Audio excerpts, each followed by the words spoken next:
Europe में अब ना मोहरें ना लाइनें, सिर्फ चेहरा दिखाएं और यूरोप में एंट्री पाएं। अक्टूबर 2025 से यूरोप की सरहदों पर सब कुछ बदलने वाला है। यूरोपीय यूनियन ने ऐलान किया है कि अक्टूबर 2025 से शेंगन एरिया में दाखिले के लिए पासपोर्ट पर स्टैंप लगाने का अमल खत्म होकर इसकी जगह डिजिटल बॉर्डर कंट्रोल सिस्टम नाफिज होगा, जिसमें मुसाफिरों के फिंगरप्रिंट्स और चेहरे की स्कैनिंग की जाएगी। इसका मकसद सफर को ज्यादा महफूज, तेज और आसान बनाना है, ताकि जाली दस्तावेजात की रोकथाम हो सके और बॉर्डर क्रॉस करने में वक्त कम लगे। Stand up for Europe and let's deliver for Europeans together.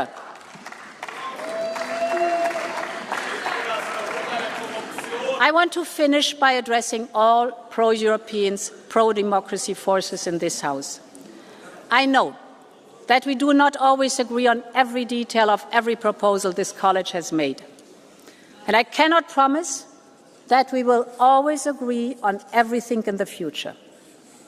But what I can promise is that we will always be ready to work for compromise and work for unity. पहली बार आने वालों को थोड़ी देर इंतजार करना पड़ सकता है, मगर अगली बार शनाख्त चंद सेकंड में हो जाएगी। ये तब्दीली खास तौर पर पाकिस्तान से यूरोप जाने वाले लाखों मुसाफिरों के लिए अहम है, क्योंकि अब पासपोर्ट पर मोहरों की बजाय जदीद बायोमेट्रिक तरीके से शनाख्त की जाएगी, जो सफर को आसान और महफूज बनाएगा। जफर शाही, JK न्यूज़, यूरोप।